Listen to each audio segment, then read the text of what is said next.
I switched gears so quickly from being so focused on one thing and then finally realizing this is not what I want anymore. At this point in my life, I finally feel like what I'm doing is fulfilling because ultimately it's to provide for my family. My name's John Marston.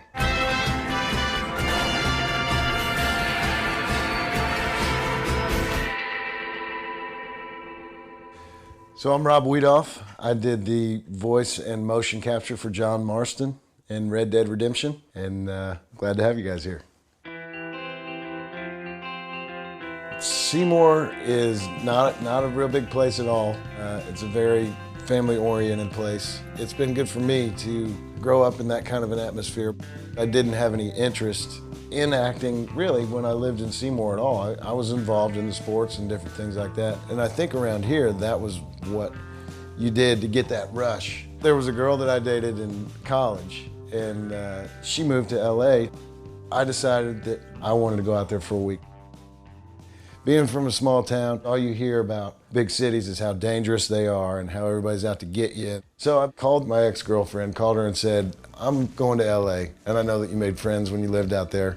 These girls turned out to be girlfriends and good friends of Matthew McConaughey, Vince Vaughn, and over the course of the week that I was there, they really kind of convinced me that I could be a movie star. I'd move out there, they'd introduce me to their boyfriends would put me in their movies, and I had no idea how it worked, but I thought, those guys can probably make that happen, so maybe I'll try it out, whatever. I didn't plan, I didn't know what I was doing, and really if I did know what I was getting myself into, I probably wouldn't have done it. That whole idea of just come out here and our boyfriends will put you, that didn't ever really happen at all. My primary income was bartending, and then when I got a commercial or a print job or something like that, then that was that extra bonus, and it was that reason that kept me in town as long as I was there.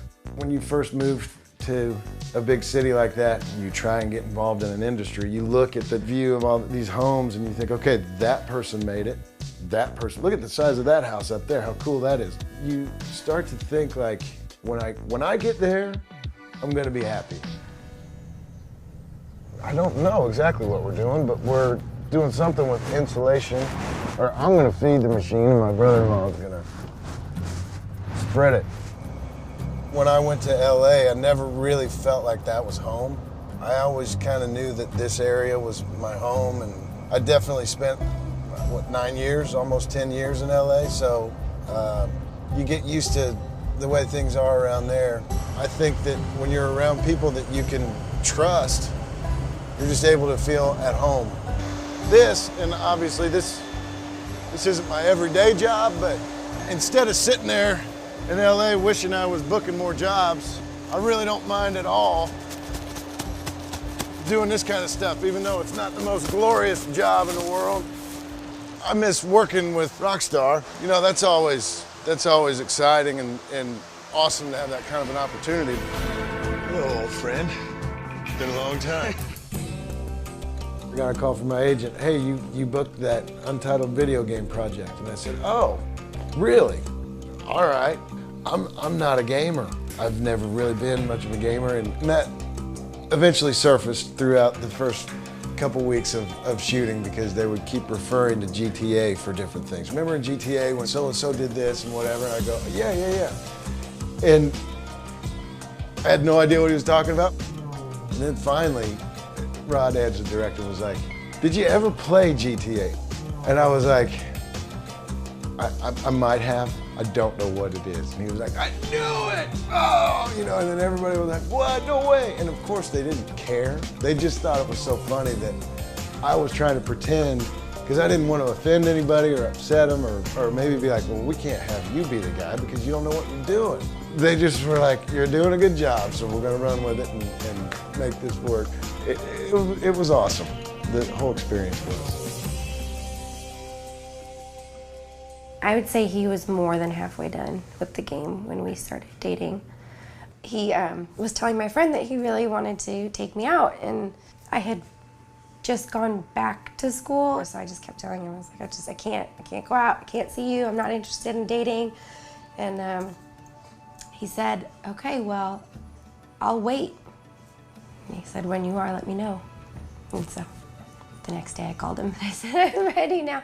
Because when someone tells you they'll wait when you live in LA, it's just, you don't hear that ever. I think when we started talking about getting married and having a family and all of that, it kind of put things in perspective maybe for him, I don't know.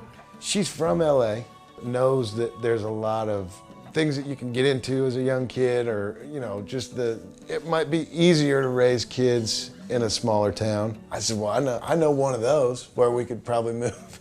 His goal moving out there in the first place was to establish himself and become an actor. And I kept telling him if that was his dream, then we'd figure out a way to make it work there. I just didn't want to do it anymore. I was tired. I was tired of people telling me they were going to do something and then being very excited about that and then having it not happen. There were a couple different conversations that I had with my mom, and she said something that I'll never forget. And she said, happiness is not a destination. You have to enjoy the journey. So don't think that you're ever going to just finally reach a day where you're happy. You have to enjoy every part of getting to where your goals are and really enjoy your life, you know? I think that the purpose thing really didn't set home until I got here with my family. You know, things could be very different. We could not have any kids when we really want them. And our kids came 3 months early, so there was a lot of possibility for complications. And we've been really lucky that they've been so healthy. And they're perfectly normal. Yeah, perfectly normal. Just totally normal.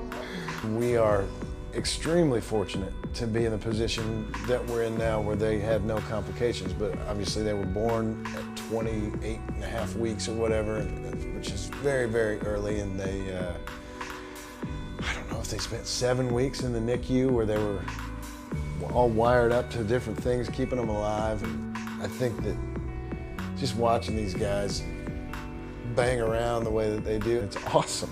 It's awesome. Ready? Go! I didn't grow up in this house, but I did grow up on that lake, you know? So there's something really special about it. And it's just it's a cool place that I want my kids to experience, because it means so much to me to be out there. I got a great family.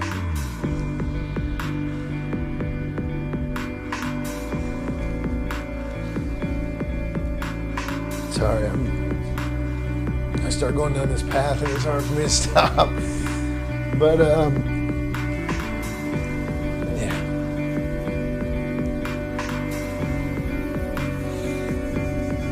My family, they've always been there for the good times and the bad times, you know.